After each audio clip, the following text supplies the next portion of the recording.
One. Welcome to Dodgers Dogs as part of the Dodgers Daily Network. Casey Porter here, joined by Austin Brubaker. It is Wednesday night in the big town. Austin, how are you tonight? Casey, it's great to be able to talk some Dodgers baseball because there actually is a little bit of news that over the past several shows. It's been, man, what do we talk about? There's not a whole lot of news going on. There actually is news in Dodgers baseball and some exciting news for the Los Angeles Dodgers.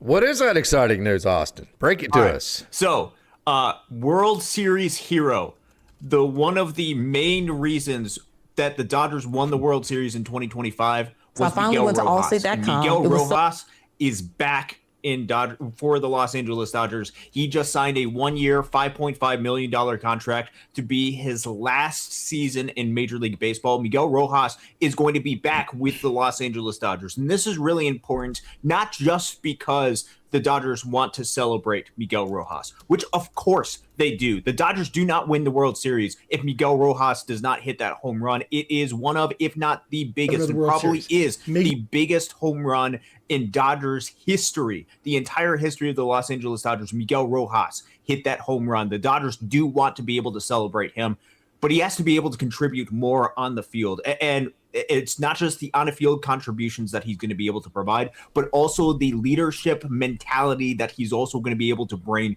to a lot of the other players, especially the young infielders. I'm thinking of guys like an Alex Freeland and a Hae-Sung Kim, guys that he can help mold and mentor during his final year of the big leagues. And he provides a unique role that isn't really filled super well on this roster. I'm talking about an infielder that can play tremendous defense, and we'll talk about just how good Miguel Rojas's defense is in just a minute. But we all know that Miguel Rojas is great defensively, but he also fits in well with this specific version of the roster because he's an infielder that is able to hit left-handed pitching well. You talk about a lot of the infielders, especially some of the infielders, third base and second base. We're talking about Max Muncy. Max Muncy hits really well against righties, not as well versus lefties. The past several years is about a 78 WRC plus against left-handed pitching. Not ideal for Max Muncy.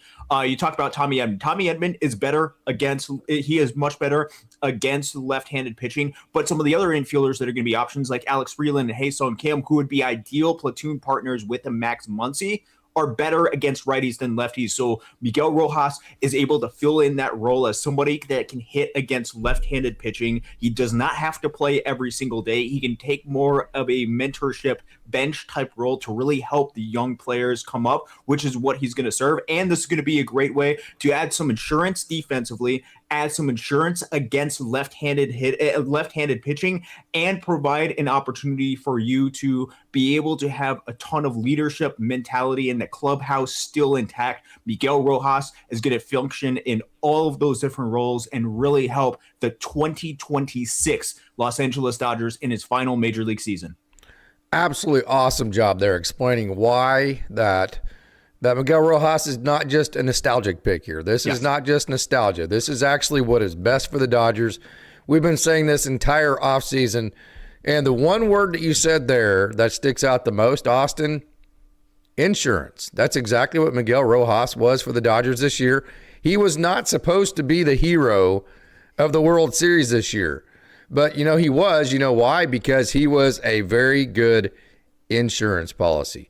I've said this all last year, and I caught hell from just about everybody when he wasn't hitting this and that. Dodgers fans, and I'll say this, Dodgers fans are one of the most competitive fan bases on the earth. They're extremely smart. They want to win every single game.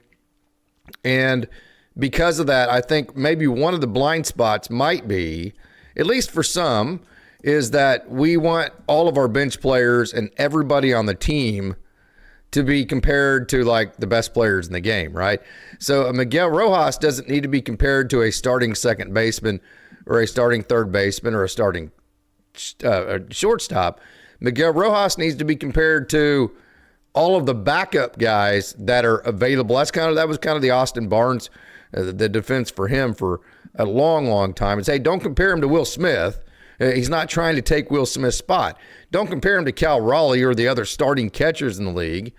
Compare him to all the other backup catchers in the league. So when you compare what Miguel Rojas does for this team on the field as an insurance policy, it's a no-brainer.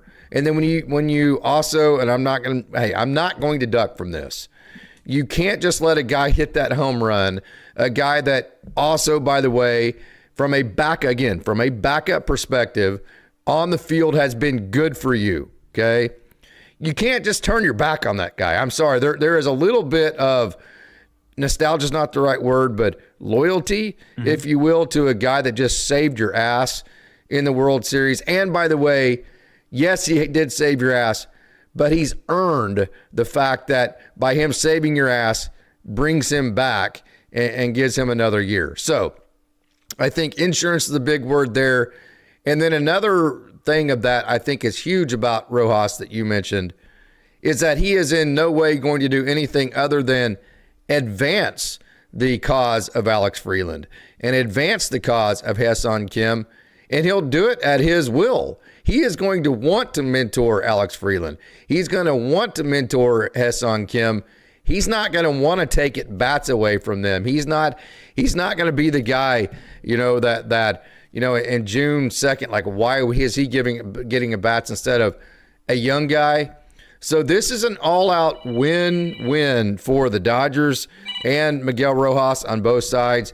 It's one of the most obvious things of all time, and I could not be happier. Not necessarily because he's going to be a star, not because, hey, this is the piece that the Dodgers needed to solidify the roster to guarantee a back-to-back-to-back, not because of any of that, just because, sometimes it makes baseball sense, and this just makes baseball sense. This makes baseball sense. We've seen also the Dodgers go out and reward their players, especially if they do some significant contribution for the team. We saw this earlier this offseason with the Dodgers, and they actually signed and gave money to Ben Rortvedt, even though they knew they were not going to have him part of the roster. They gave him, I believe it was a $1 million or something like that bonus before he got claimed by the Cincinnati Reds, because they appreciated what he was able to do down the stretch and how significant that was. And if Ben Rortvedt was able to get that, how much more significant was the contribution by a Miguel Rojas? I think that played a massive role. This also does something really important to this roster, and this was something that I pointed out and part of the reason why I wanted to bring back Miguel Rojas, because now on your roster against left-handed pitching, assuming that Miguel Rojas is able to come and platoon at least a little bit with a Max Muncy, you can, as the Los Angeles Dodgers, construct a lineup that if you're looking at 2023 to 2025 splits against left-handed pitching, you can construct right now a 1 through 9 that has all players that are at least 110, have a WRC plus of 110 or more, meaning guys that are at least 10% better than the league average hitter against left-handed pitching. You can construct a lineup 1 through 9 right now, and those guys would be guys like Shohei Ohtani, Mookie Betts, Will Smith, Freddie Freeman, Teoscar Hernandez, Miguel Rojas, Alex Hall, Andy Pages, and Tommy Edman.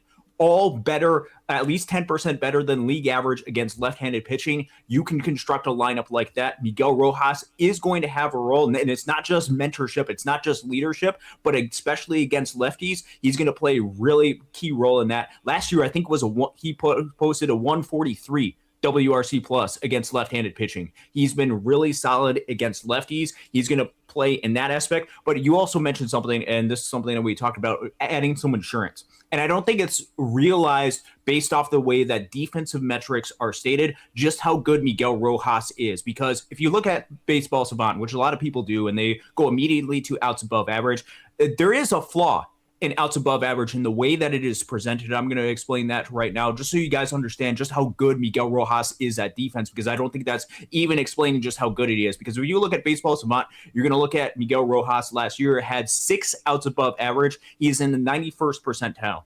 Then what you might do is you might go over to Mookie Betts' page and see that he similarly has 6 outs above average, and I think he's in like the 92nd percentile. What is the difference between Miguel Rojas and Mookie Betts as a player? Mookie Betts plays a lot more than what Miguel Rojas is. And the way that currently it is being described on Baseball Savant and a lot of different pages is they're just using the cumulative aspect of outs above average, meaning Mookie Betts played a lot more. And during the 150 games that he played at shortstop, he accumulated 6 outs above average. Miguel Rojas, in about the 100 games that he played defensively, accrued the same amount of outs above average, which means that on a rate basis, Miguel Rojas is even better than what Mookie Betts was able to on that specific aspect. And then if you look at all the defensive aspects and you try to put it on a little bit more of a rate basis, which is what I'm trying to do with some of the defensive stats that I was looking at, you look at defensive run saves, outs above average, field and run value, the three most common defensive metrics. If you were to combine all of those and you were to average it over the course of 162, it would be equivalent to Miguel Rojas having like an 11 outs above average as a defensive player that can play three different infield positions: third base, shortstop, second base. He's incredibly valuable, going to play a massive role on this. I wouldn't say massive role. He's going to play a key role on this team, both with his leadership, with his ability to get hit against left-handed pitching, and defensively being able to fit into the mix. I think this is a really good addition, not just a nostalgic, but actually a fit on this roster. You ever bought a new car before, Austin? You may be a little bit too young to do that. Like brand new? Not a brand new car. No, I can't. Yeah. I'm not in that tax bracket to be able to buy a brand new car. I buy a used car, though. Okay, so they put like 26 miles of the gallon, right? Yeah. Well, when they do that 26 miles of the gallon, it's in like the perfect environment. No wind. It's probably up on stilts. And it's like if everything is perfect and there's nothing pushing it back against it and the environment is exactly, just exactly perfect, then this is exactly what this vehicle can do gas mileage wise, right? So what you're telling me is if you can make the experiment with Miguel Rojas like they experiment with gas mileage and put him only in the perfect scenarios, while Mookie Betts can get 26 miles of the gallon, whether he has wind blowing in his face or whether the wind's coming across him, whether it's raining, whether it's snowing, regardless of the weather or the environment, Mookie Betts can get 26 miles of the gallon in any environment.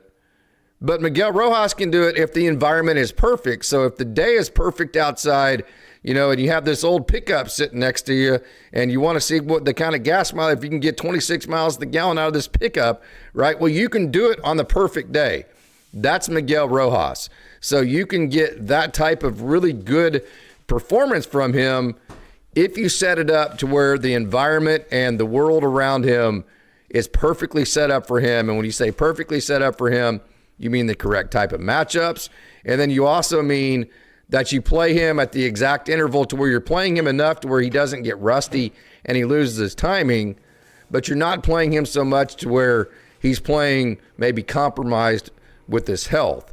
And so the goal here is map out what is the exact perfect environment for Miguel Rojas, because if you do that, you can get 26 miles the gallon just like Mookie Betts. Did that make any sense? Yes, and I think with a Miguel Rojas, what you're seeing is if he could play more, he would be somebody that would be even better defensively than what a Mookie Betts is. But at this stage in his career, we've seen when the Dodgers try to push him, his performance starts to go down a little bit. And so it's when he's used a little bit sparingly or during the right portions, which with this roster that the Dodgers have and with the age that a lot of these guys are going to, the Dodgers are going to have to figure out strategic ways of putting these guys in the right environment and condition and stretching out perhaps some of the playing time for some of these guys or giving guys a little bit of intermittent rest. And this is not just a Miguel Rojas, who obviously is not going to be somebody who ideally for the Los Angeles Dodgers is going to be playing every single day. He's going to be used more sparingly if the Dodgers have their way.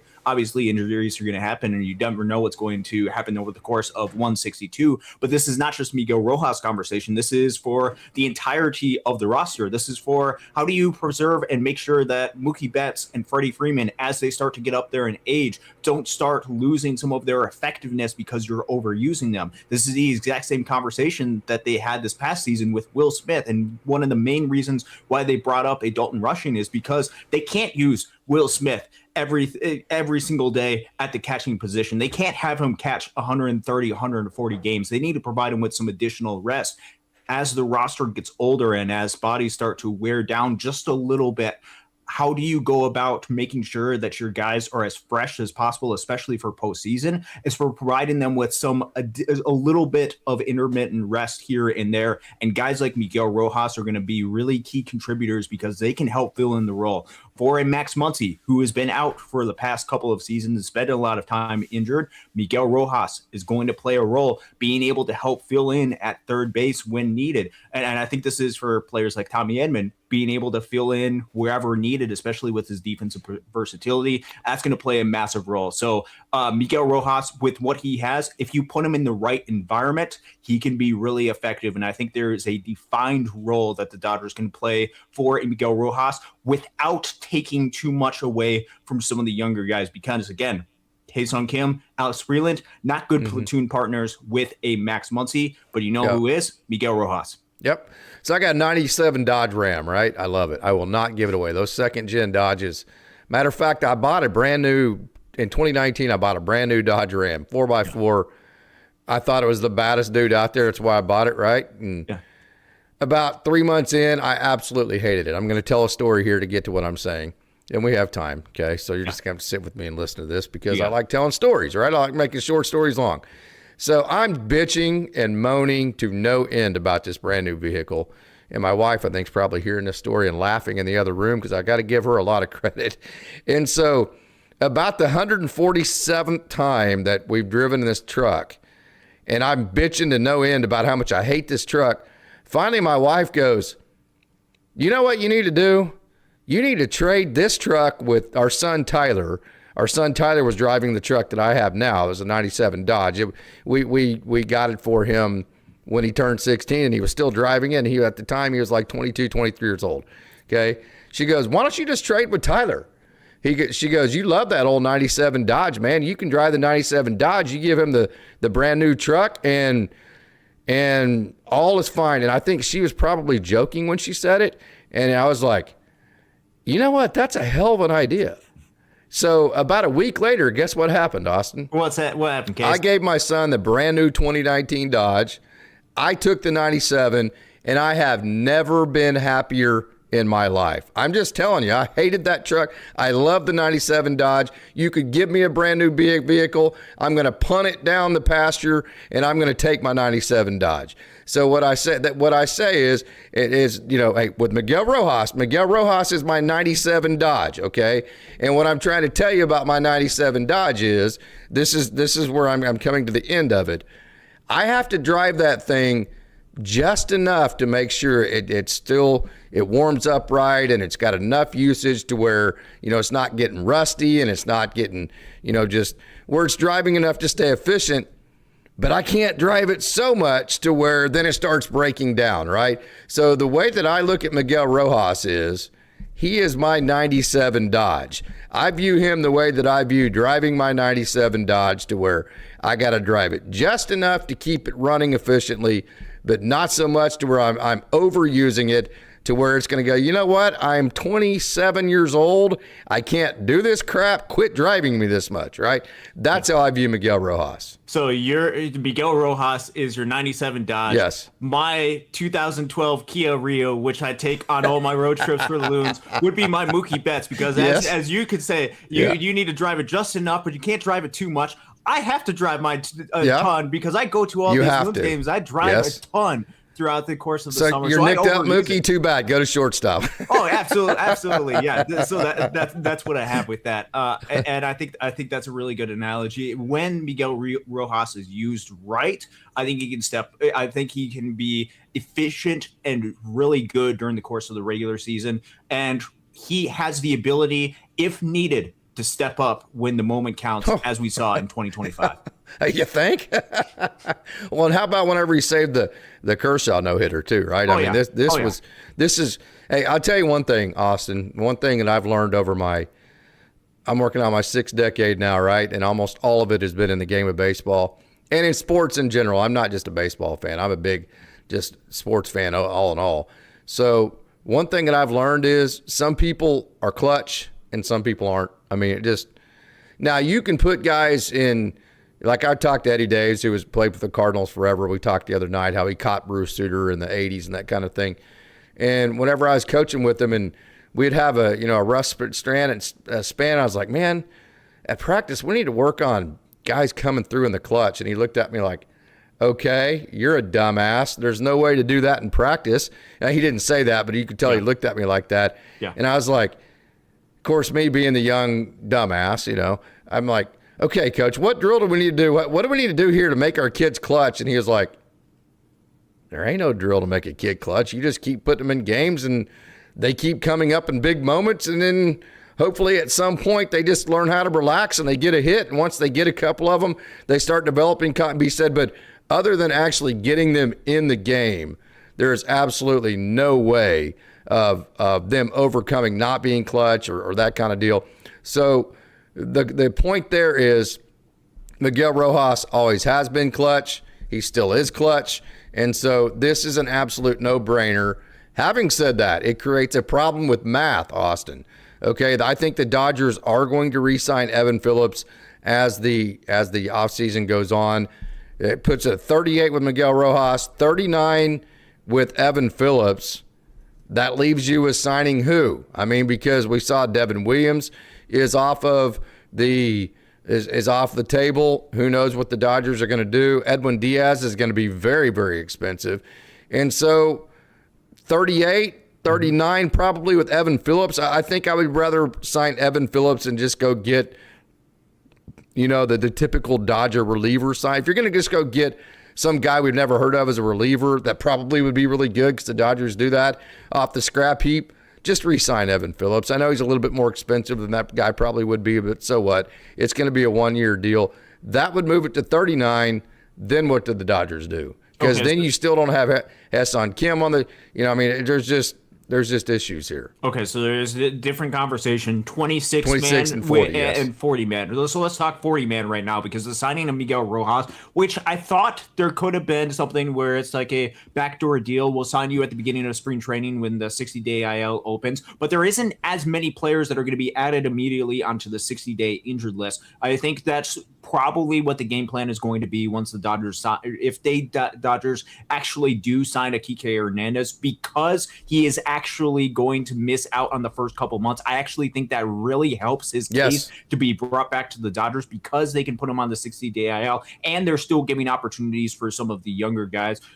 I don't know if that's going to be the exact same case for an Evan Phillips. I'm kind of on the fence. It depends on how much interest he is actually getting throughout the course of free agency, and if there is actually going to be teams that are going to want to invest in Evan Phillips. Because remember, when Evan Phillips is good, he is really good, and there could be some team that's looking to give him maybe a 1+1 type of deal, or maybe a 2-year deal, so that they can get postseason plus an additional season for Evan Phillips. It's really dependent on what his market actually is coming off of injury. Well, let's assume. I don't think so. I think it comes down to if the Dodgers offer him, he's going to come back. He wants to be a Dodger. I would assume so. And if that is the case, perhaps that is something that the Dodgers can do and can wait to do until closer to spring training. Under that assumption, the Dodgers, because Evan Phillips is going to be out probably the first couple of months of the season, just coming back from the injury that he has, I think it is potentially something they could wait until spring training. But when you're talking about 38 players on your roster, that leaves you technically with 2 roster spots that are open without really maneuvering and dissecting the rest of the roster, which they could do. They could open up different spots, but you're much more limited. And I think with the roster, I think one of the things that they're going to have to address is some sort of offensive addition to this roster. You can make arguments of whether that's an outfielder or a second baseman, as we've talked about with Brendan Donovan, or some other arguments that you could try to make with some other second baseman that I'm not as much of a fan for. But I think there's going to be somebody that can hit right-handed pitching as an offensive addition that's going to be added to the mix, to the roster. So that's going to be one of the additions that you have. And then it becomes a very serious question mark. And I think this is where the conversation is going to lead. And we should have a very serious conversation about the Los Angeles Dodgers, because there's a lot of right-handed relievers that are coming off the market pretty quickly. We've seen Devin Williams come off the market. Today, Emilio Pagan, who is another potential target that the Dodgers could have gone after, is gone. Phil Maton signed with the Chicago Cubs. Ryan Helsley, Baltimore Orioles. Raisel Iglesias signed with the Atlanta Braves. We've seen a lot of these different moves for a lot of other organizations, and the Dodgers haven't made a move yet. So what is the game plan? And is the plan let's go ahead and address the elephant in the relief pitcher market in the room right now. Edwin Diaz. Yes. Should this be somebody that the Dodgers should target, and why or why not should that be the case? Man, well, first of all, let's back up, okay? The reason why I think Evan Phillips makes so much sense for this team, first of all, We've seen him do it, right? Mm-hmm. He's going to be healthy. He wants to come back with the Dodgers. He will take a 1-year deal with the Dodgers. Okay, if the Dodgers want to sweeten the pot just to be nice to him, whatever, you can maybe put a club option after that or whatever, or some kind of deal to where it's up to the club whether they keep him for that second year or not or whatever. And so it's not just the fact that they know that he can perform, like Craig says, clutch is slowing your heartbeat down. I can't tell you how insanely difficult that is to do with people who have never been in a moment before. Coach Barikoff says it all the time. The second time you do something is always easier than the first time, typically speaking. Well, Evan Phillips has already done that. You don't have to worry about slowing the heartbeat down or the clutch or can he actually handle you. That's handle the moment. That's already done. We know that. So it's literally going to come down to, is he healthy enough? And at his age, is he still effective? And I think the answer to both of those are yes. Okay. I really do. I think that's, of course, the Dodgers are going to be able to answer that a lot better than me. So when you talk about Edwin Diaz, who are some of the other names you're talking about, right-handed relievers? All right, so some of the other right-handed relievers that could potentially be available, a lot of people are going to be talking about Robert Suarez and Pete Fairbanks. There's also some other options like Tyler Rogers. There's a Brad Keller. There's a Luke Weaver, Chris Martin, Josh Spores, Hunter Harvey, Kenley Jansen. A lot of those type of names is what you're looking at as free agent relievers. Let me ask you this. Out of all those, which one would wait till spring training to sign? None of them. It would very likely only be an Evan Phillips. Yes. You would get that specifically because he's dealing with some sort of injury right now. So here's how you deal with bringing Kike Hernandez back, which everybody wants, and also Evan Phillips back, which I think Dodgers fans would be totally happy with, okay? Mm-hmm. Is that you wait to sign Evan Phillips until spring training, which I think Evan Phillips definitely will do, like the Dodgers did with Clayton Kershaw. And then you wait to put him on the 40-man until Kike Hernandez goes on the 60-day. I think that's the solution right there. That still leaves you at 38, Austin, okay? No, that would leave you at 39, correct, at that point? At that point, they could maneuver some other things. For example, if Brock Stewart's going to be out some time, they could add him to the 60-day IL and still get it to 38. Let's say he's not. There's a little bit of maneuvering. Let's say he's not. That would put you at 39. Okay. That gives you one spot left either to go get a closer or to go get an outfielder, whichever way the Dodgers go. You can see how it goes. And then if you're in that test environment and you're doing your miles per gallon test and it's up on wheels and it's indoors and it's that perfect environment, and you get that 36 miles of the gallon like it's capable of if everything's perfect, okay, your trade deadline means then that you only need to go get one piece, and that would be whichever one you don't get, or maybe you don't need to get any of it, because then I think the reason why you go get a left fielder instead of a closer, is I just don't see the closer that makes sense from a financial perspective, and I don't mean money. I don't think the Dodgers care about spending actual cash. I mean, I don't think they want to give Edwin Diaz 5 or 6 years in length on a contract. I just don't think they're going to want to do that. And so I don't think the contract matches up. I wouldn't have a problem if they did it, but also I think the Dodgers are curious to see if Evan Phillips, Blake Trinan, and Tanner Scott, if Tanner Scott returns the way he was 2 years ago, bingo, problem solved. And I think maybe the Dodgers might be willing or curious to wait and see if that happens, instead of going and getting a reliever that's way overpriced and signing him to too many years. Okay, so let's talk about Edwin Diaz in particular, because he's going to be the name that's going to be of a lot of rumors, and there's going to be a limited amount of teams that are going to be interested in him because of the length and the type of contract that he's going to sign. So Edwin Diaz obviously has been the closer of the New York Mets for several years at this point and has been truly dominant. If you look at the past several years, it is clear that he is really, really good at the game of baseball. He's the best reliever out there, and it's not even close. It's not really even close. You look at his ERA 2024 and 2025, 2.48, 2.43 expected ERA. You look at his numbers in 2022, even better than that. He gets an insane amount of swing and miss. He does all the things right that you want as a closer. So why would this potentially not be somebody that the Los Angeles Dodgers are interested in? I think there's a couple of different reasons why you could argue, which again, we're talking about reasons why this might not make sense, because the Dodgers should do their homework and do their due diligence and not just go out there and make a statement that we want to go out and sign every single player, because there is going to be contracts that come back to bite you. As the article that I wrote earlier, there's a lot of deals, especially high money deals, that come back to bite players, especially in that 50 to $100 million range. A lot of those do not turn out well for teams, and that's exactly the type of range that you're looking for an Edwin Diaz. He is expected to get around 5 years to close to $100 million as a reliever. Last year, the Los Angeles Dodgers signed Tanner Scott to a 4-year, $72 million deal, which was something that was not used to the Los Angeles Dodgers standard. That's not something that Andrew Friedman is typically comfortable with. And we saw that not particularly work out with a Tanner Scott. So there could potentially be some hesitancy because of the big contract that the Dodgers gave out to an Edwin Diaz. I think this also goes to a little bit of a different aspect. And this actually goes to a really fundamental philosophical conversation that I think the Los Angeles Dodgers are having, and especially the Dodgers fans are wrestling with. If you are a fan of the Dodgers and want them to go out and win World Series championships, what is the overall goal right now of the Los Angeles Dodgers? It's to win World Series. But the question that the Dodgers have to do, and this could be something that could be really important with a signing like an Edwin Diaz, is the importance of the Los Angeles Dodgers to maximize the window of Ohtani, Betts, and Freeman?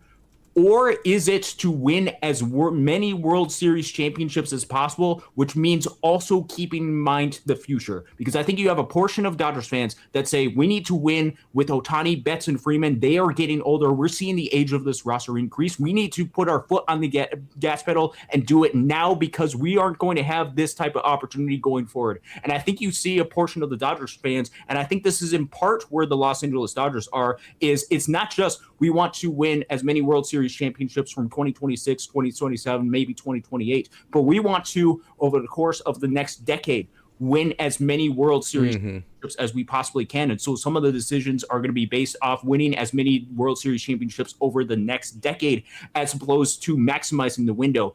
A signing of an Edwin Diaz, because it would not just be 5 years, $100 million, you would also lose a second-round draft pick and a 5th-round draft pick, or the second highest and 5th highest draft picks, plus lose $1 million of international bonus pool money after you spent all of your international bonus pool money on Roki Sasaki last year. That's going to have an impact on some of the guys that you're able to bring into your system. And while the Dodgers have a unique ability to be able to scout and develop talent, if you keep going down that well over and over and over again, and if you invest, especially in not efficient resources like relief, which the Dodgers can develop, you're putting a lot of eggs in this basket. You're putting eggs in the I need to win now type of mentality. Edwin Diaz, of course, now type of mentality. Whereas with the Los Angeles Dodgers, I don't know if that's the fundamental aspect of what they're trying to do, which is to win as many World Series championships over the long haul. Oh, I think they're trying to win every World Series they can while Shohei Ohtani, Mookie Betts, and Freddie. I would disagree with you there. I think if it came down to, do we need to make a decision based on maximizing the window of Ohtani, Betts, and Freeman versus what are we going to do after these guys age out? It's going to obviously be win as many now, because regardless of how you set things up, once you age out of Mookie, Freddie, and Shohei, Will's a little bit older, that kind of deal, that's a complete reset. I don't give a crap what contracts you signed as far as that goes. So let me push back on this, Austin. Yep. Who got the last 3 outs in 2024? In 2024, it was Walker Buehler that got the last 3 outs. Who had been terrible that year. He was terrible last year, correct?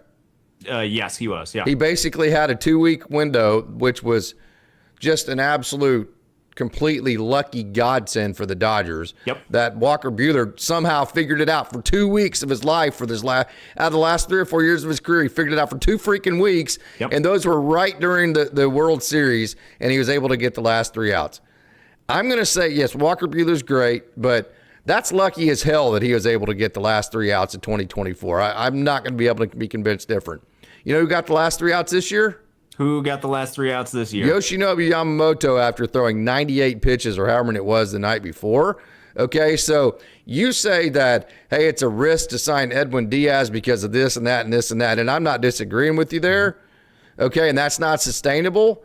What I would tell you is, you know what really isn't sustainable is winning World Series against great teams with Walker Buehler and a pitcher that threw almost 100 pitches a day before, having to turn to those guys because you don't have anybody left that's available that you trust to get those last 3 out. That's what's not sustainable. So until the Dodgers figure out their last 3 out problem, call it a closer, call it a high leverage guy, call it whatever you want, I would say that's the most unsustainable thing. Now, can you imagine if the Dodgers didn't win those 2 World Series because they chose not to go get a closer? Because like last year, you can't blame the Dodgers front office. They went and got Tanner Scott. They got Kirby Yates. They re-signed Blake Trinan. They did everything they were supposed to do. It's not their fault those guys didn't have good years. But imagine if they didn't sign those guys and you're trying to close this thing with guys that you wouldn't normally rely on, that kind of deal, and you don't win a World Series because of that in this window with Shohei Ohtani, not acceptable whatsoever. So if the Dodgers, it's going to come down to, do the Dodgers really think Tanner Scott's going to return back to being that closer? If they are not convinced that Tanner Scott is going to return to being that closer, if they're not convinced, there's no way they can be convinced of Blake Trinan. There's just no way that can happen. I don't think there's any way they can be convinced that Evan Phillips is going to be your closer. So it's going to come down to me. If it was me, do you really think that Tanner Scott can return to being your closer and being one of the best, if not the best closer in the game? And I'll tell you what, when I coached football, I would turn and it would be 4th and 2, and I'd turn to my offensive coordinator and I'd go, "What do you got?" Right? And I'd look at them, and if they went, punt. Okay, right? If there was any indecision, you punted. But if I turned and I went, "Hey, it's 4th down and 2, what do you got?" They go, "Oh, we got this counter play off this." Okay, we're going to go for it, right? So if there's any hesitation to Tanner Scott, hey, do you think Tanner Scott's going to return to the Tanner Scott that he was when he was dominant?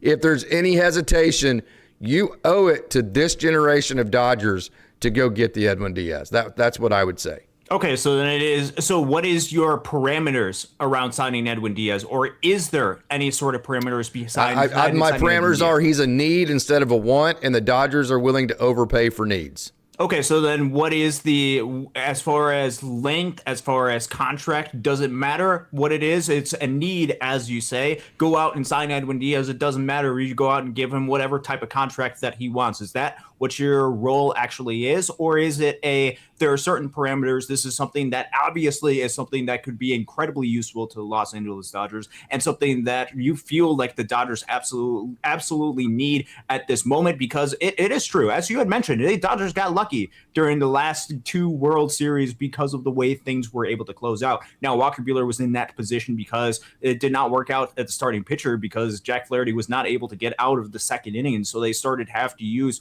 all of their bullpen arms, and Walker Buehler was the last one that was basically remaining in that. Huge thanks and props to Blake Trinan for being able to cover 2 2/3 innings during that game. But last year, Yoshinobu Yamamoto obviously came in and played a massive role when the starting pitchers were healthy and the bullpen just was overtaxed. They were not efficient, and they just didn't have the guys to be able to go out there and perform to the certain degree. So certainly the past couple of years, they've gotten lucky. But does that mean throw all caution to the wind for an Edwin Diaz when that could be something where, man, that contract could look really bad? And especially with the uncertainty of what next year could potentially look like, especially with the potential impending lockout and with potential impending restrictions. If you sign a big time contract to a free agent closer, and then there starts to be limitations on the contracts that you are able to give out, spending $20 million plus a year on a closer going to be the best use of your resources when there's going to be other needs down the road that the Dodgers are going to be able to have?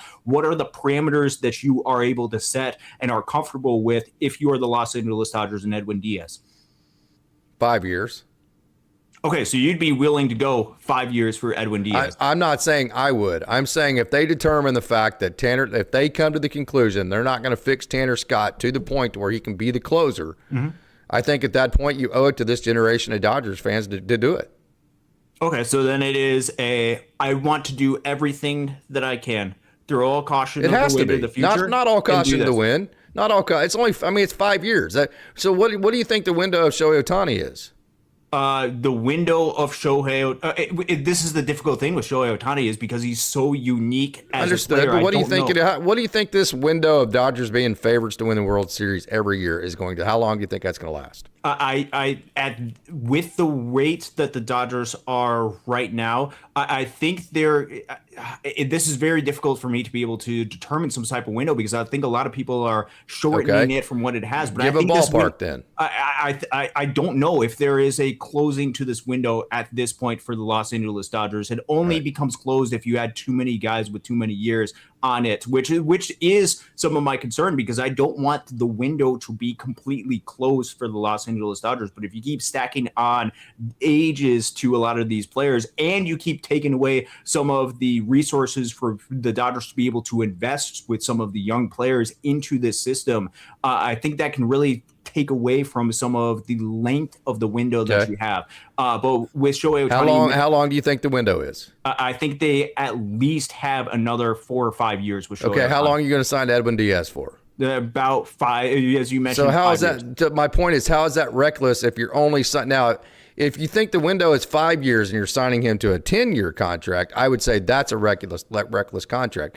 But if you're over, if what we're saying is an oversign is strictly within what we all deem as the window the Dodgers have to be the favorites to win the World Series every year, how is that reckless? It's within that window. Because what you're doing, that's actually responsible because you're doing the best thing you possibly can to win every single year within the window that you think that you have to win every year. That, to me, that's being aggressive and doing everything you can for your fan base to actually put your best foot forward. And you say, hey, B, taking away this, taking away that, taking away this, taking away that.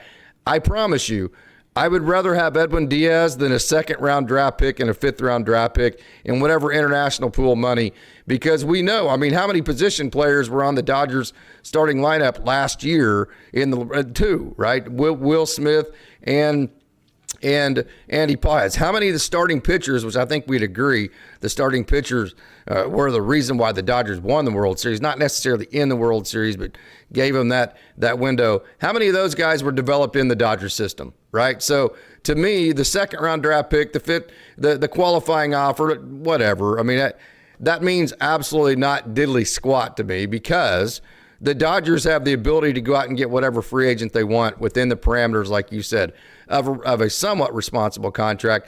But I don't see I don't see the term reckless being applicable to an Edwin Diaz because he is within the window of Shohei, Mookie, and Freddie to create that dynasty window of winning the World Series every year. And I actually think it's a responsibility to do everything you can to win within that window every single year and not worry about anything beyond that. Here could be some of the situations, and this is why I bring up the variable of what's going to happen next offseason, which next offseason can be a very big question mark for the game of baseball and for the players and the owners, because there's going to be a lot of talk about the Los Angeles Dodgers because of the amount of money that they spend. And if there is any sort of restrictions that are implemented on the Los Angeles Dodgers, here's what I potentially worry about is if there is some sort of player that you want to sign long-term. For example, Mookie Betts. Mookie Betts is going to be on this team long-term. How many years can we expect Mookie Betts to play at the shortstop position going forward? Maybe a couple more years. He certainly can defensively be able to fill in that role, but how much is that going to wear on him as he continues to go on with age? It probably is going to be something where Mookie Betts is going to have to play the second base position at some point in his career. And if you want to go out and sign some sort of superstar shortstop, which very likely would be an investment that the Dodgers could look to sign going forward, whether that's a Gunnar Henderson a couple years down the road in the shortstop position, or whether this is an Elly De La Cruz being able to go out and either trade for him or sign him throughout the free agent market, or any sort of somebody that is going to come from a need that the Dodgers are going to have, which is going to be a lot more important and a lot more difficult to be able to find than a closing pitcher, than a relief pitcher like an Edwin Diaz. Being able to fill in that hole if there is some sort of there's less financial flexibility that the Dodgers have as a result of the pending lockout that Major League Baseball is going out, you are setting yourself up to potentially be handicapped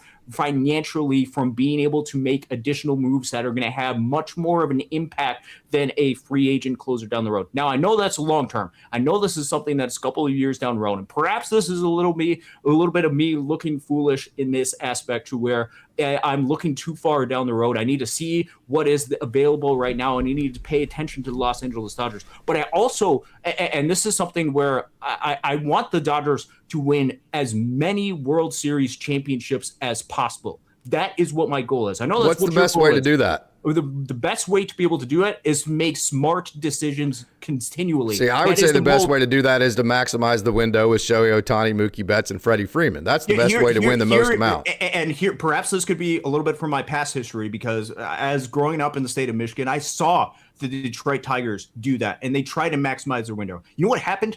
They failed, and then they went into a decade of irrelevancy because they made poor decisions after poor decisions to maximize the window. And what I don't want, and this is something especially with the mind of Andrew Friedman, one of the main principles that he has is don't overpay for a reliever. See, I disagree. I think they've been aggressive at every move. I get the restraint part of things, but they did go get Shohei Ohtani. They did get Mookie Betts. They did get Freddie Freeman. They did get Tyler. They did it for the right players. They did it for very specific. How can you say Edwin Diaz isn't the right player? First of all, he's the number one need. We just mentioned that the last 2 years. He's not the number one need. You need outfielder, second baseman. Well, okay, I'm going to say this again, okay? The last 2 years, you got the last 3 outs of the World Series with Walker Buehler, who literally for 2 weeks of his career has been good. And last 3 years, you're lucky as hell. And you had to throw a guy who threw 98 pitches the day before, okay? Mm-hmm. So there is no way that you can tell me that outfield is a bigger need than a legitimate, true, legitimate closer. Because if you had a true, legitimate closer the last 2 years, you wouldn't be throwing Yoshinobu Yamamoto out there. You wouldn't be throwing Walker Buehler out there. You wouldn't be probably even throwing bullpen games like the Dodgers did. So to me, if you want to, you say you want to put yourself in a position to win the most amount of World Series that you possibly can, the best way to do that is to put the best team on the field while you have Shohei Ohtani, Mookie Betts, and Freddie Freeman playing at a level that is elite, which they're still doing in a lot of different ways. That's A, number one. And B, I can't compare the Dodgers to the Tigers because A, number one, you have Shohei Ohtani. Mm-hmm. That's a complete difference maker. The starting rotation for the Dodgers is so stupid. It's so different than any other team's ever had, okay, in terms of Yamamoto, Ohtani.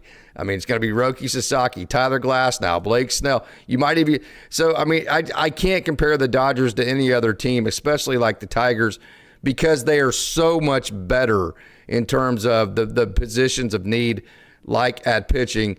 And then I would also say my last argument to this is you're not going and getting Juan Robles, okay? You're going and getting freaking Edwin Diaz, man. I mean, you're going to getting – So we said, 30 minutes ago in this show, of all the relievers out there, Austin, mm-hmm.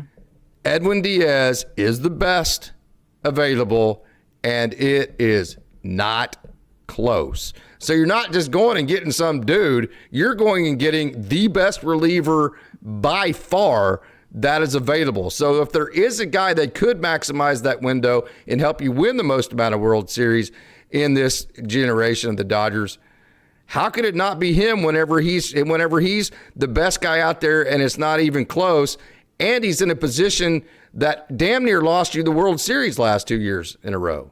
Yeah, it is a good, compelling argument to be able to give out for Edwin Diaz. What I will say with Edwin is, especially when you're talking about that, you're talking about projectability with these guys. What are they actually going to be able to contribute on the field? What is going to be the maximum value that you can go out and get? The reason why I say that an outfield/second base is more important is not because of Edwin Diaz being able to play a contributing part or a main part in a role. It is because an outfielder/second base has a much more of an impact on the game of baseball. And we saw the Los Angeles Dodgers be a team that struggled offensively, especially during the course of the postseason. And they have a they need to be able to help supplement this, especially against right-handed pitching. That is something that the Dodgers are going to need to be able to help supplement. An outfielder or second baseman is going to have a really key role, not just when the Dodgers have a lead and it's close in the game, but throughout the course of 162, or if it's just a platoon, being able to help fill into that mix is going to have a really key major role. And this is not to say that the Dodgers do not need another right-handed reliever. And that is the thing, is I don't want the Dodgers not to go out and get a right-handed reliever. Why there's been a little bit of frustration on my part, why they haven't made some of the moves of some of the guys that have been available that have been good and somewhat comparable, not to the same degree, but somewhat comparable to a guy like an Edwin Diaz. For example, with the Devin Williams in his contract, I thought that was more than fair contract, and that would have been acceptable to me if the Dodgers went out and signed Devin Williams to that contract, because I don't believe that would have more long-term handicap some of the decisions like signing an Edwin Diaz might do to the Dodgers. Not saying that it will, not saying that the financial restraints will come in the future in Major League Baseball, but that is something that might come into mind for the Dodgers. Now, talking about Edwin Diaz and comparable to some of the other ones, Edwin Diaz obviously is the best one out of the mix. He is entering into his age 31 season, and his fastball has dipped in velo. I think this is something that we have to at least monitor a little bit. Absolutely. It's not something to where you can just completely throw up your hands and 100%. It is something that you have to at least monitor, because back in 2022, he was throwing 99. He's down to 97. Yeah, you're making a better argument, by the way. I'm just giving both sides of this. Yeah, absolutely. And that's what we're having. Casey and I are not mad at each other. We're trying to give you the best arguments. You're winning this argument. I'm just trying to show everybody how this works in the war room, right? Oh, absolutely. And we're trying to give you the full picture of who Edwin Diaz is, and trying to give you guys a realistic understanding of some of the complications with Edwin Diaz and signing a player like this. But there are potentially, even still with this, some alternative options. I think, honestly, and this is somebody that I had overlooked with the spreadsheet that I had, because with the spreadsheet I looked at 2023 through 2025 statistics, and there's a couple of different players where that's not completely fair to them to look at those statistics, because they have not been quite as good. But if the Dodgers are looking for an alternative option, somebody that is a reliever, somebody that, if you're just going based off his 2025 statistics, was absolutely phenomenal once he converted from a starting pitcher / long relief role to more of a late inning type of guy, and a guy that was able to close out playoff games for the Chicago Cubs. That's Brad Keller. If you looked at Brad Keller's numbers during 2025, if you look at his numbers, I don't know who that is, to be honest with you. So no, I haven't looked it up. Brad Keller You're going to have to do it again, because you always do these names. I'm like, who the hell are you talking about, Brubaker? We're comparing Brad Keller to Edwin Diaz, and then like 5 minutes later, I'm like, oh damn, that makes sense. You're going to have to do that again, Brubaker. All right, so Edwin Diaz, 2024 to 2025, had a 2.48 ERA. You know what Brad Keller's ERA was last year, which is not comparable because it's just 1 year, so keep that in mind. 2.07. 2.07 for Brad Keller, what he was able to do. Some of the underlying metrics are in the upper 2s / low 3s, so expected ERA 2.82, 2.93 FIP, 3.04 Sierra. You look at his strikeout percentage, is not as great as Edwin Diaz, which is 38%, but it is still 27%.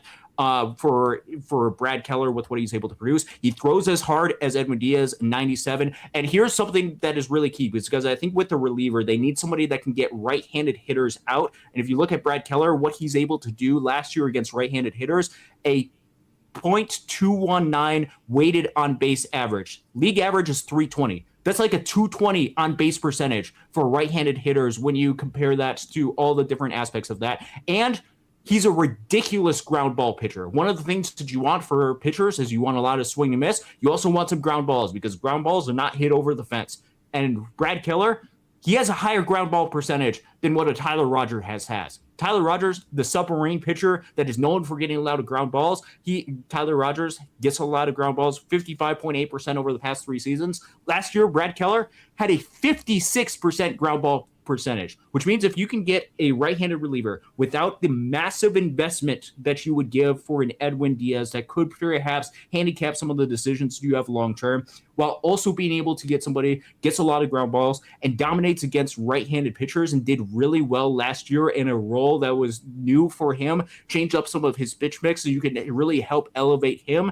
I think that's somebody that you could look to and be more confident in. Perhaps this is something where, man, you're not going to be as confident as you would be just giving and handing the ball over to Edwin Diaz. And perhaps that would be the best thing for the Dodgers is, you know what, Dave Roberts, you can sleep well at night because you can turn it over to Tanner Scott, to Blake Treinen, to whoever in the bullpen in the 7th through the 8th inning. And then you can hand it over to Edwin Diaz in the 9th inning. But that comes with long-term potential implications for your club. That is something that I don't know if the Los Angeles Dodgers long-term are willing to pay those implications.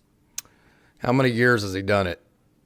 Brad Keller, he is. This is somebody who, if you're looking just based off what he was able to do last year, very much a different pitcher than what he's done in previous years. So this would be. So what do you always say is the problem with relievers? They are very volatile and very inconsistent, which is why I don't like giving long-term. So why would you go get him instead of just re-signing Evan Phillips?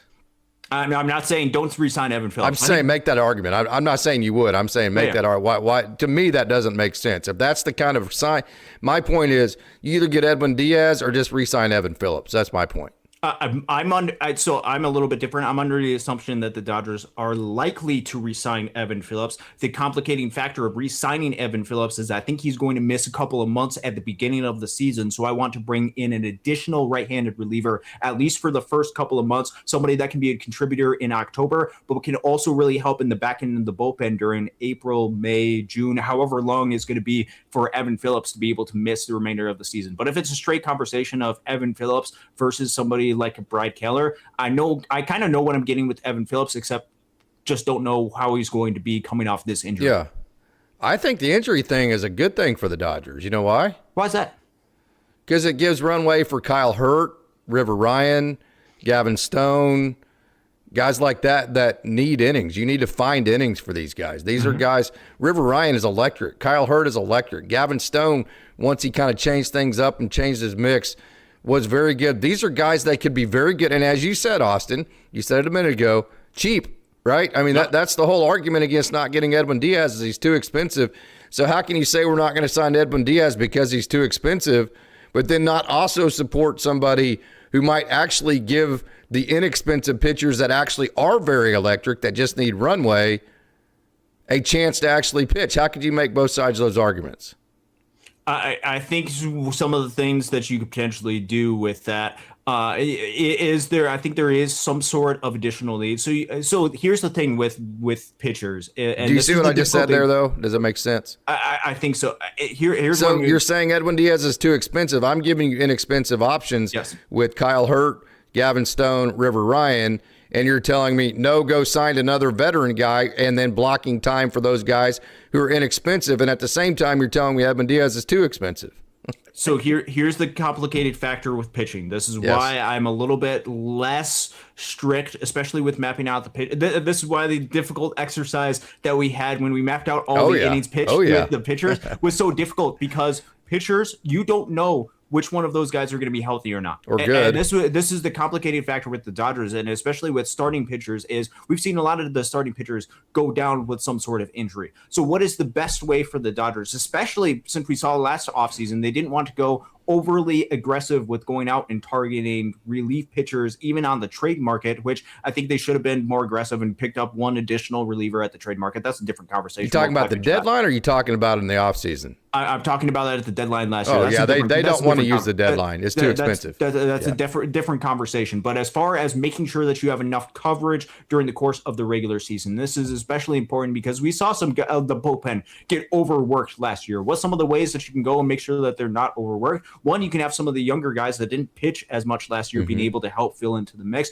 and you can also incorporate that with some additional arms as well. I think they just have to do an evaluation, and this is where I put my hands up and trust the Dodgers. Dodgers, which I think this is where you have to be if you are a fan of the Dodgers in this bullpen market, and where ultimately I am, is I trust Andrew Friedman. I trust the pitching development staff to be able to go and fix this problem, be able to find unique issues, no matter what the situation is for the Dodgers, to be able to fit into this mix. But having some additional arms to be able to help fill in some of the innings, especially good, solid, reliable arms. If you go out and get a Brad Keller, yes, it's just 1 year that he was able to post out there, but that 1 year was phenomenal. It was better ERA than what Edwin Diaz was able to have the past 2 seasons. So you're talking about incredible upside as well, not just somebody who can go out there and eat innings. It is upside that you believe that if you're the Dodgers and you put him with Mark Prior and the pitching staff, you can sustain a lot of the success that he was able to have in a more high leverage type role and still be able to fill some of the innings because of the injuries that happened over the course of 162 in spring training. Okay, great argument, man. I love doing these things, these war room type arguments. And this just kind of goes to show hey, here's my guy, here's my information, here's what I do. This is that, take it for, that kind of deal. Yep. So you have assistant coaches who make suggestions, kind of what we're doing. Then you have head coaches who have to make the decisions. So we've kind of stated our cases as an assistant coach, like here's my information, here's my argument, here's my this, here's my that. Okay, now you're the head coach, Austin. What do you do? Oh, you know what I'm doing. I'm very likely going to some alternative option for Edwin Diaz. And you could disagree with that. You could throw up your hands and say, why aren't you just going out and making the signing that's going to make the team better for 2026? That's going to provide a little bit more of reliable. No, not for just 2026, for the next 5 years. For the next several years is what the expectation would be for Edwin Diaz. And this, you could call me too restrictive with this fundamental principle, as I'm sure we've had this conversation before, but I am not giving that type of years to a reliever. Yeah. So if you have that philosophy that you don't want to give up prospects for a reliever or too many years for a reliever in free agency, how do you acquire a elite closer? You build an elite closer. Okay, through the system. You trust the development process. Then why go get a Brad Keller? That's kind of what I'm saying. Then that's why you need to pitch Kyle Hurt or River Ryan. Well, here's the thing, is the Dodgers didn't just go out and use their system to be able to help develop the guys. They also look for any sort of talent that they can and that they believe they can help maximize, which is how they turned Evan Phillips, who we've talked about quite a bit, into the pitcher that he is because they maximized him because of the talent that they have. It's about the Dodgers being able to identify talent, perhaps under the radar type talent that they believe they can help maximize. I believe there's a lot of players in the system that they can help maximize and become really efficient arms. We talked a lot about it previously, but Kyle Hurt, Edgardo Henriquez, if they can get some of those guys to be high leverage type arms and be efficient, man, that would be remarkable for the Los Angeles Dodgers. And it would not be the investment years. Well, it wouldn't be the investment cost wise, but you still be able to have them before the years that you would for an Edwin Diaz. Not saying that they're going to become Edwin Diaz. Edwin Diaz is one of the best closers in the game of baseball, but the Dodgers have shown a unique ability to be able to develop arms in their system, be able to identify talent to bring in to be part of the mix that can really help the Los Angeles Dodgers excel. I believe that is more of the mold because I trust the organization, because I trust the scouting process, and because I trust the development system. I trust them to be able to develop mold guys in this system more than I am desperate to go out and get some guy. So before we move on to the outfield conversation, I trust them too, but I also know the decisions that they've made the last 2 years have led to Walker Buehler and Yoshinobu Yamamoto having to get the last outs because they have had nobody else available. Their decision-making has put them in that type of desperate spot. That would be my pushback to that. That would be the last thing I said to that. Having said that, I think I probably got my ass kicked on that argument. I think most Dodgers fans, as smart as Dodgers fans are, especially here on Dodgers Dogs, they believe in the restraint aspect of the way the Dodgers do things, and they believe in the, hey, man, if we overspend and do this and that, we're pinning ourselves in the corner, not good. There's other guys out there, this and that. Tanner Scott didn't work out, all that. It's amazing how smart Dodgers fans are to be able to see this situation for the way it is. Because I promise you, every other fan base is like, give me the new shiny toy. Let's freaking go. Dodgers fans aren't that way. They're smarter than that. And there's a reason if the Dodgers go out and sign Edwin Diaz, which is very possible. Look, the Mets and the Blue Jays seem to be some of the other teams that are interested in an Edwin Diaz. Man, if the Dodgers go out and sign Edwin Diaz, you're getting a remarkably good pitcher, getting a really good relief pitcher. And just as we did last year with Tanner Scott, because we had this exact same conversation with Tanner Scott, not to the same degree that we had this year, but we had very similar conversations. You know what? The Dodgers went out and signed Tanner Scott. And at the time, we were really excited because of what he potentially could be. And there is a very real world in which Edwin Diaz is able to come to this team. And you know what he's able to do? He's able to reassure the ninth inning to provide a little bit less stress for the Los Angeles Dodgers as a team and try to make this team a little bit more complete. Edwin Diaz is a really good player, and this is not to take anything away from him at all. And I think you made a really compelling argument as to why, as best I could, man, as to why the Dodgers should go out and maximize the window of Ohtani, Betts, and Freeman, because this window of Dodgers baseball will not last forever. And I think that's where we have to be appreciative of what we're seeing on the field, because the Dodgers, they're playing on the field is special. The Ohtani is a unique, special player.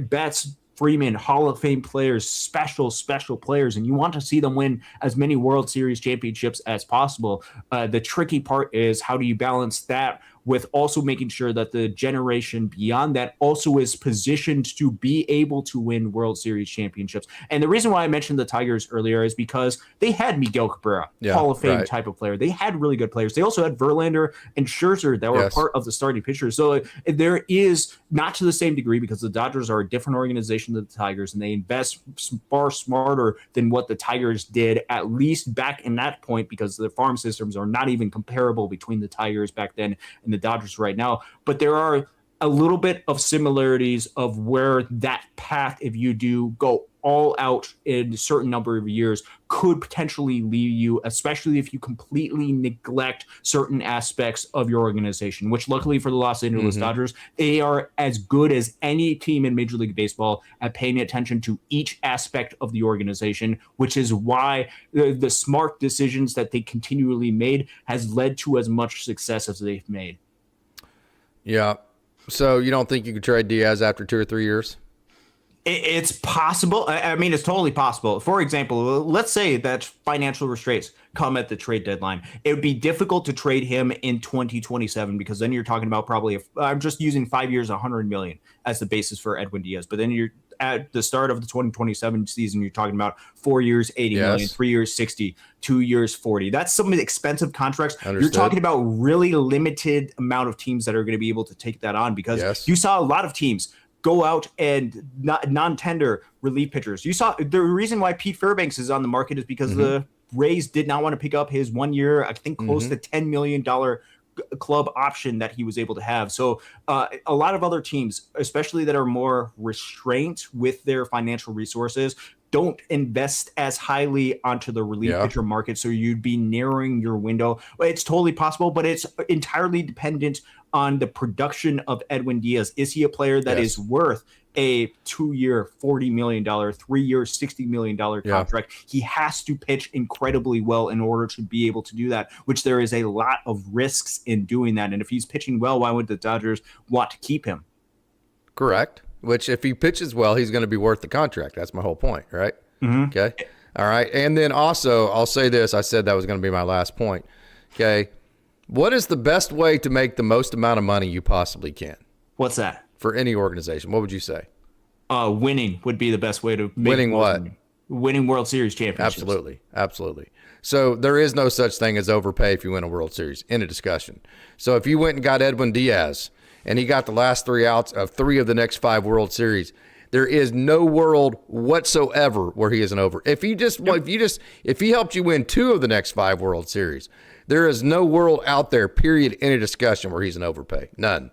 Because those 2 World Series championships, if you can honestly say, of course you can't say this definitively, but if you could make the argument that without Edwin Diaz, we don't win the World Series, but because we got him, we did, there's no amount of money in the world that can replace winning a World Series. That repays even a $100 million contract over 1,000 different times. So if you honestly think Edwin Diaz increases your odds to win a World Series and that it's in much more jeopardy or even more in jeopardy in the next 5 years without him, I think it's a no-brainer. You have to do it. Yep, it's all about maximizing the number of World Series championships that you can win, and that's what you're trying to do. That's what I'm trying to do, and I'm sure that's what all the people here at Dodgers Dawgs, part of the Dodgers Daily Network, are trying to do: win as many World Series championships as possible. Because I don't know about you, but 2024, 2025.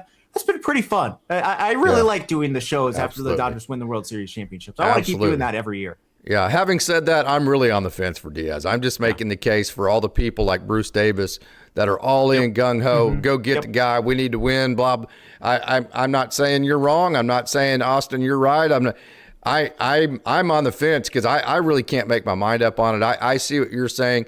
Also, as I was making my argument towards it that I thought about quite a bit, I can honestly see the side that I was giving. I can see both sides. I honestly, leaving this argument, if the Dodgers went and signed him, I can make an argument that to me is airtight. Hey, you're maximizing your window, period, in a discussion. And if the Dodgers win a World Series with him on it, and if he gets the last 3 outs, there's no way that's an overpay, that kind of deal. I can also see the volatility of it.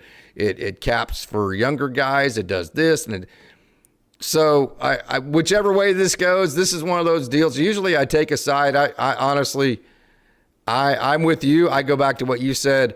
I'm not really strong either way. I'm with let's just trust the Dodgers front office to do the right thing.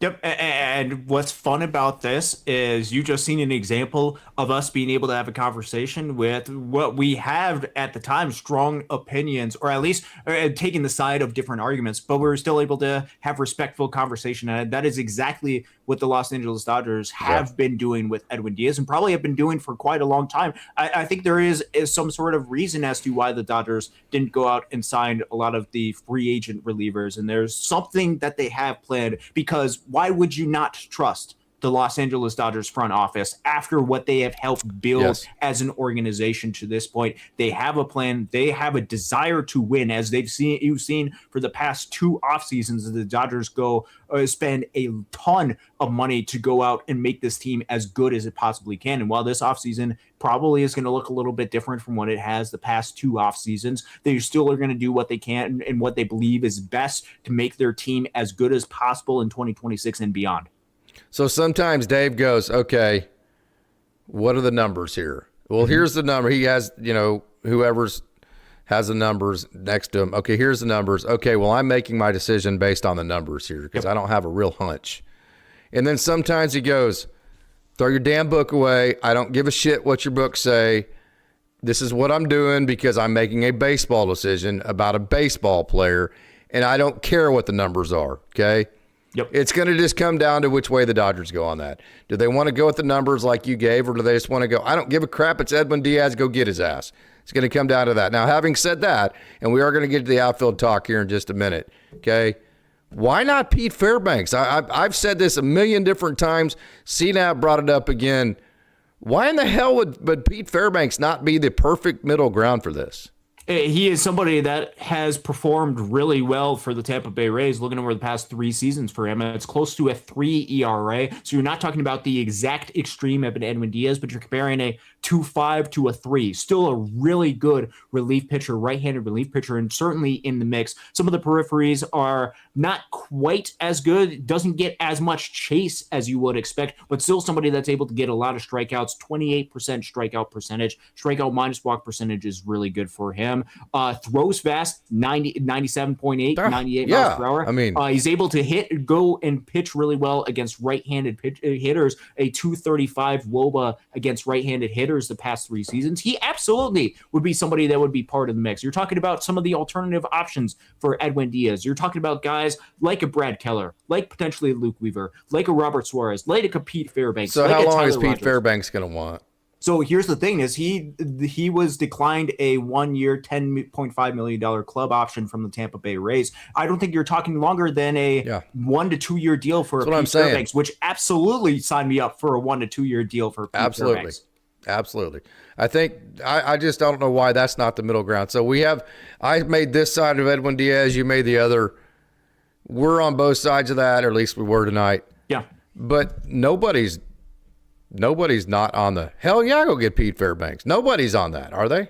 I don't believe so. Who would be? Why not? The only argument that you would have is you would prefer a different right-handed reliever for the Dodgers to go out as opposed to a Pete Fairbanks because he isn't able to get quite as much chase as some of the other pitchers. He hasn't been in the Dodgers system yet either. If there's one thing the Dodgers system knows how to do, it is how to teach you to throw a baseball that the other team doesn't hit. Absolutely. That's the one thing they can do, the best thing they can do with pitchers. There's no doubt about that. Yep, and there is a lot of reason to believe that the Dodgers can work and maximize the efficiency of somebody like a Peter Fairbanks. And I would prefer signing a 1 to 2 year deal for Pete Fairbanks over, for example, one of the other main options that is brought up for the Los Angeles Dodgers, Robert Suarez, former closer of the San Diego Padres. He's entering his age 35 season. Why do I not like him? Why am I just no thanks. So if you dive into some of the numbers that he has, they're not as dominant as you would expect for him, and he doesn't actually get as much whiff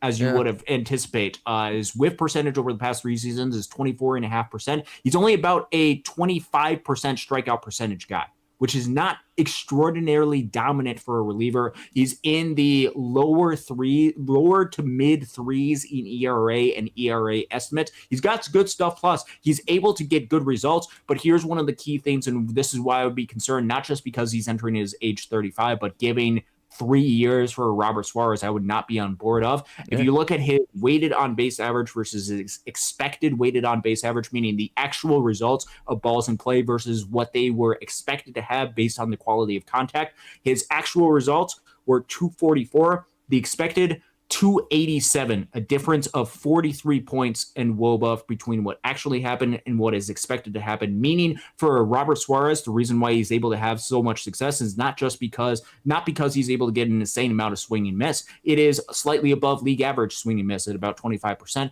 Is because he's been able to limit the results on the field. Will that continue to go forward as he continues to get up there in age?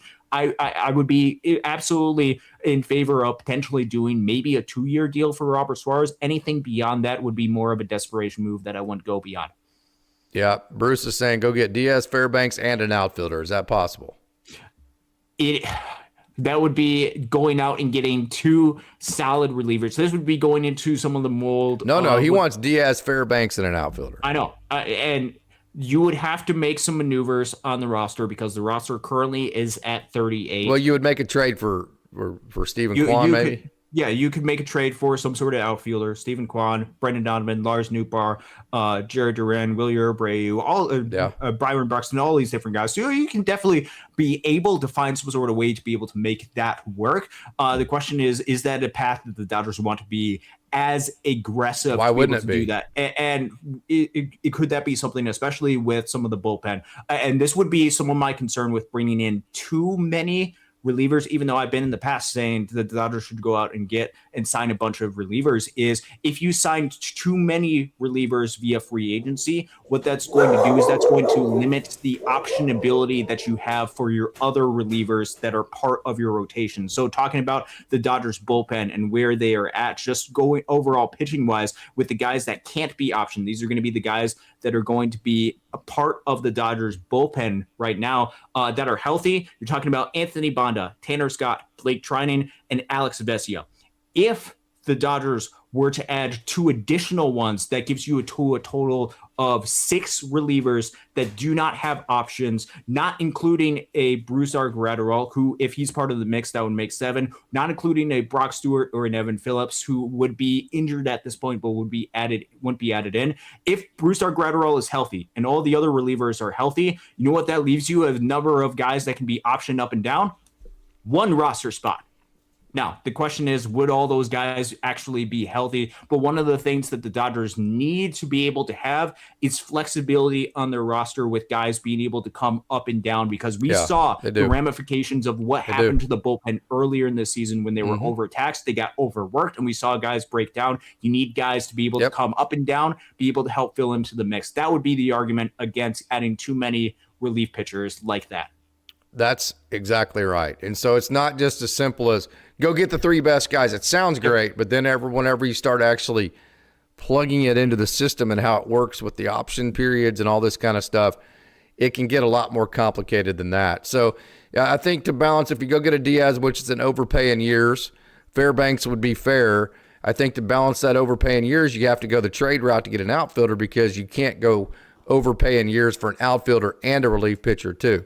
So if you go over in years that you want to for a reliever, you got to go under years for an outfielder. You can't do both. Did I just completely confuse you there? No, I think you're right, and I think that is something where when we were talking about the outfield is a different conversation, and that you have different considerations with the outfield, especially with the strengths of the Dodgers system. Which the strength of the Dodgers farm system, and where there's a ton of excitement, is there is an insane amount of talent with young outfielders that are going to be coming up through the system that are going to be added to potentially to the roster in the 2027 season. 2028 season, and you're not just talking about one or two that may or may not work out, because I'm not sure, and I'm not convinced that all these guys are going to work out. Just the odds of where things work with the game of baseball. Hell, there's more likely that none of them work out than all of them. Yeah, but there is a good likelihood that some of these guys are going to work out and are at least going to be major league type of players. And you're not just talking about Zaire Hope and Josue DePaula. You're talking about James Tibbs III, Zach Earhart. You're talking about a Kendall Ryan George Ward, who is underrated.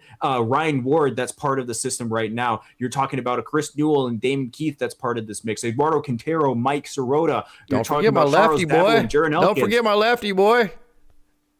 Your favorite player. Ooh, you're talking about Cole Myers? Yes. Yeah, absolutely. He's part of the mix, and he is somebody that gets overlooked with this. There are so many. Yeah, I totally just overlooked. Yeah, that's how me, Cole. There's so many of these guys that are really solid, and they all have a similar-ish timeline. And what the Dodgers don't necessarily want to do is add too many outfielders and then not be able to play any of those guys. They want to, especially with the conflict of trying to make this roster younger. That is an avenue to make this roster younger. And what's the one way to make sure your roster is not younger? Sign a whole bunch of outfielders to long-term deals, and the strength of your organization, well, they can't play anywhere because there's no room in the outfield, and Shohei Ohtani's in DH. Yeah. Yeah, and then you have no leverage. And see, here's another deal. Whenever other clubs know that you have no path for a guy moving forward, you have no leverage in a trade scenario, because they're like, okay, we'll keep his ass then. Yep. Fine. What are you going to do with him? And they know the Dodgers are going to be like, well, we need to trade him because we don't have anywhere to play him, and he's getting ready to age out, that kind of deal. And so whenever the Dodgers got lucky with Michael Busch. They did very well in that situation. Yes. But typically speaking, whenever the other clubs know that you have no path for the guy you're trying to trade, then that's a situation to where you don't have a whole lot of leverage there. So I got to say, Austin, you said you can't afford a new vehicle. I can. I'm saving up for one right now. It is. Here's the thing: is I've got my 2012 Kia Rio. I got it in 2017 after I accidentally crashed my other car. My first car that I got after graduating high school. Got it. Had it for about a month. Ended up crashing it. I've had this 2012 Kia Rio. Do you drive too fast? No, I'm going to say no because I drive a lot, and I've had my 2012 Kia Rio since 2017, and I've put well over 100,000 miles on it. So it's been something where I've been saving a little bit. As far as a brand new car, that's not going to be the path that I'm going to look for, but something that potentially over the course of the next couple of years, man, I drive that car a lot to Loons games, but I'm going to try to ride this thing out as long as it possibly can go, as long as it can get me to Lansing, to West Michigan, to Fort Wayne, to Beloit probably this upcoming season, to to Midland, Michigan, and Great Lakes, wherever it needs me to go. I'll keep riding this thing until it's dead, and then I'll find something else. Hey, Kias will ride forever. We just bought a brand new Kia Telluride, man. Those suckers are freaking nice, man. We drove the Nissan Pathfinder. We drove the Grand Cherokee, and hey, to each their own. Yeah. But for our taste, I mean, the simplicity of the dash and the way that we absolutely loved our Kia Telluride. But I say that to say you are way too damn smart to not be making enough money to be able to buy a new vehicle right now, man. You need to use all that, the way that you're able to explain stuff and all the crunch data and make decisions and come up with alternative solutions.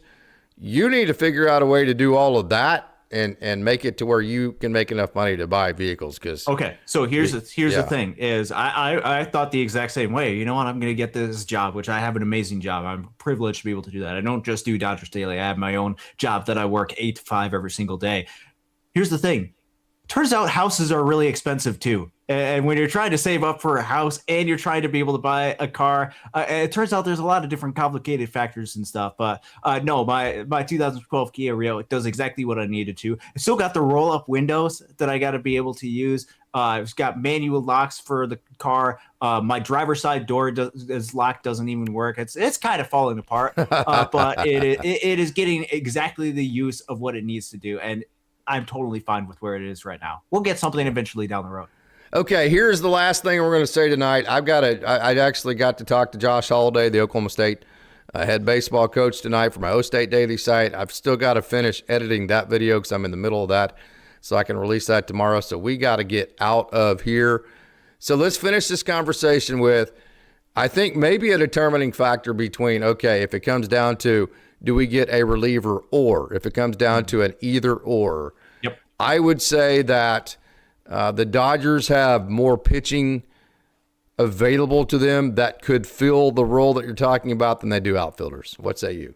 I would agree. That's a comment from Jeff Roll. I totally agree with that, by the way. Yep, I would agree that the big, and I have more confidence in the Dodgers being able to find different guys that could turn into a reliever, perhaps even somebody that can pitch a little bit more hybrid leverage. It is a lot more difficult to be able to find outfielders that can be able to come to the mix, which is why for the past several seasons, it's been a lot more difficult for the Dodgers to be able to find position players and have them immediately turn out to be everyday contributors. That's not to say that the Dodgers haven't done that. They've done that with guys like a Max Muncy or a Chris Taylor, but it is a lot more rare to be able to find that. When you're talking about the Dodgers system, they have a lot of talented players that need to be able to help fill into the mix, but is it an expectation that you want to be able to give a full-time role to a Ryan Ward and a Ha-Seong Kim or an Alex Freeland every day against right-handed pitching and be able to use that in the postseason? Not a question of either one of those guys, but a question of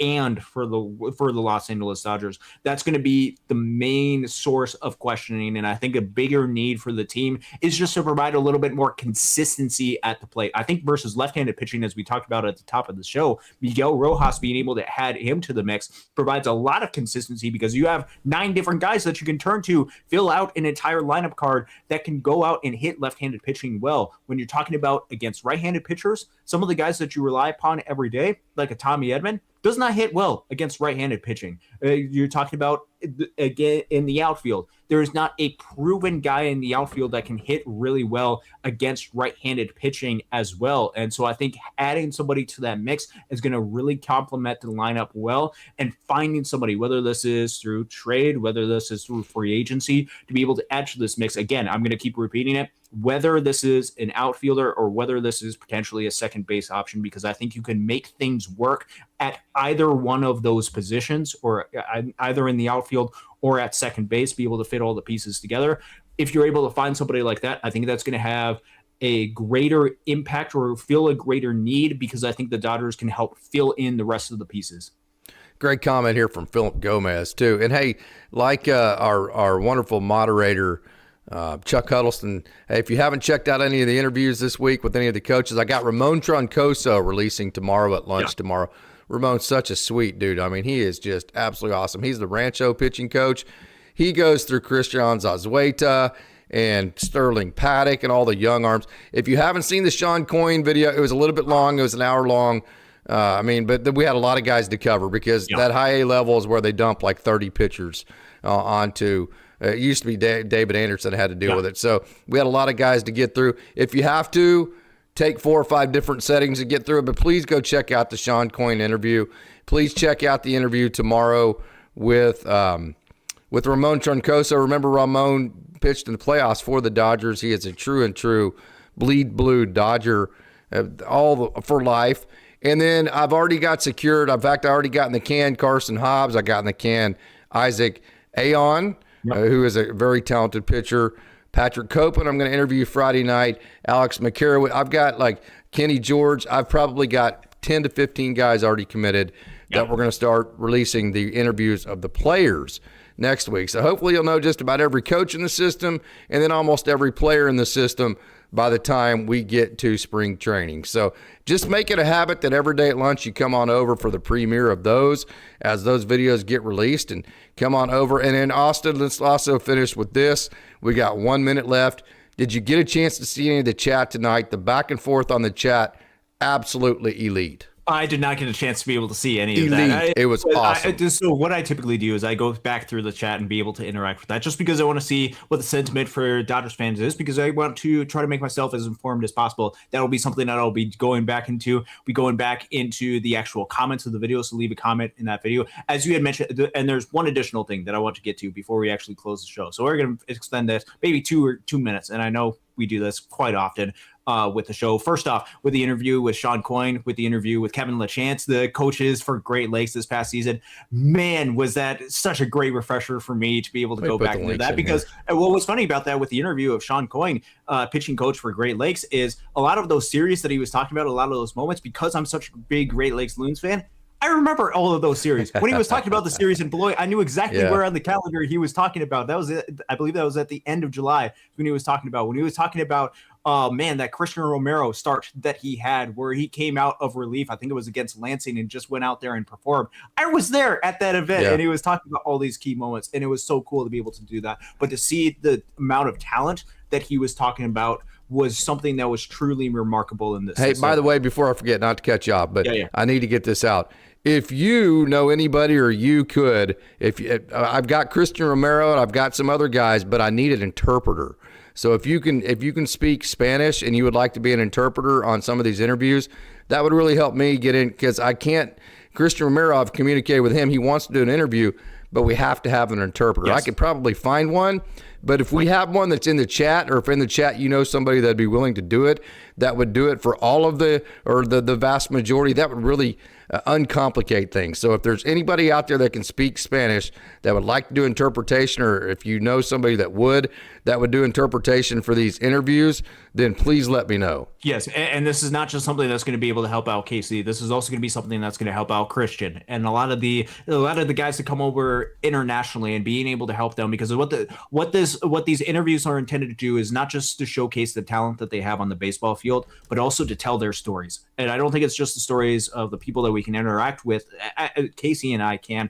The stories that, I don't think those are the only stories that should be told, but Christian Romero's story, who might need an interpreter to be able to come into the mix, his story should be told, just like a lot of different other guys. And this is also going to be a great opportunity for you to interact with somebody who very well could be a big leaguer. If you watch the interview with Sean Coyne, he thinks incredibly highly of Christian Romero. He says one of these days he's going to be in the big league. So if you speak Spanish, if you can interpret for us, you have a chance to be able to interact with a big leaguer. That is massive for us. So that would be a massive help for us here at Dodgers Daily, and also a great opportunity for you to be able to do that. I don't know if you have anything else to be able to conclude the show, but I've got one more thing that I want to bring up. We've got Al says that they can do it. That would be absolutely awesome.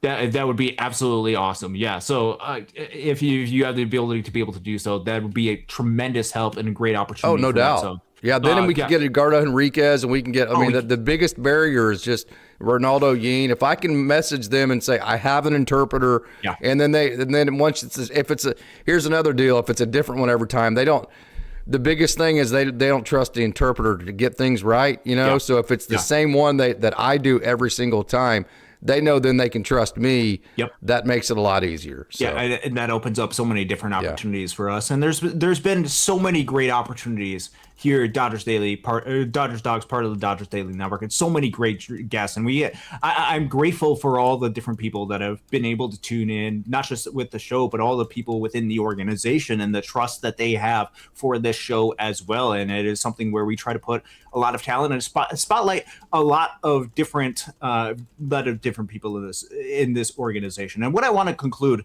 this show on is, because this is a little bit of a special show. So to be frank, I had far too much time on my hand on Saturday. It's been snowing far too much, and it's basically been go out and shovel and watch a little bit of football on Saturday. And it was one of those things that came to mind. Shovel what? What was that? Shovel what? Oh, there's tons of snow. We got like 10 see, when you inches say of snow. shovel in Oklahoma, it's shovel manure. So I was wondering, what are you shoveling? No, we're shoveling snow. That's the only thing that I think of is we got to shovel snow out here. But it's one of those things where I was out there, had far too much time on my hands on Saturday. So I came up with a little bit of a question of, I've spent a lot of time on this show. I wonder how many times that we've actually done this show. Oh, you did send this message. I was shocked. I couldn't believe it was this many. You know what, Casey? This is the 175th appearance. I can remember the very first one too. It was the one. Who was the pitcher that was the episode where we both said, "Hey, at the trade deadline, we want James Paxton." Yeah, that is. And they didn't get him, but then they signed him in the offseason, and everybody's like, "How in the hell did y'all know that?" We're like, "Oh yeah." Well, it's because freaking Austin Brubaker brought up that alternative guy, and it made sense, and I was like, "Oh hell yeah, go get that guy!" Right? So that was the beginning of the alternative guys right there. So it started, well, for me appearing on the show, it started on July 5th during trade deadline season of 2023. It's been 2.5 years. And you and I in the past 2.5 years have done 175 shows together.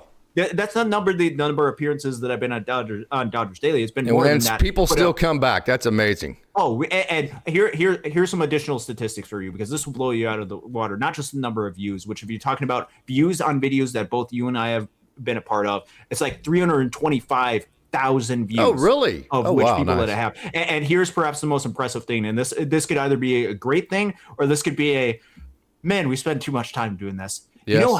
You know how many hours we have spent together. I'm going to have you go ahead and calculate. Take some sort of guess. 300 and you said 100 set. How many shows? 175, and so that's 175 hours. So I'm going to say 300 hours, not about 250 hours. It's not quite that much. So it's about 193 hours, which you know what that equates to? That equates over to 8 full days of live shows that we have done together. Wow. Over the past 2.5 years. We do a lot of these shows together. Yeah, we have a hell of a good time. That's why we do it. That is exactly why we do it. So we make, what, 4 cents an hour? Something like that. Yeah, that's good. Yeah, we're putting that away to replace this 2012 Kia Rio that I've got. Hey, Al, make sure, and I put my email, dodgersdaily73@gmail.com. I put that in there. Make sure and email me. We already have Al says that they can do the interpreting for the interviews. So email me. We'll get things set up on your schedule and Christian's schedule, and we'll get to do some of these interviews. That'll be really cool. So, Austin, hey, man, this has been a hell of a lot of fun, but I got to get lots of stuff to do, and it is getting late. So thanks, man. Appreciate you, guys. You Dodgers dogs are the absolute best. It is a great day to be a Dodger.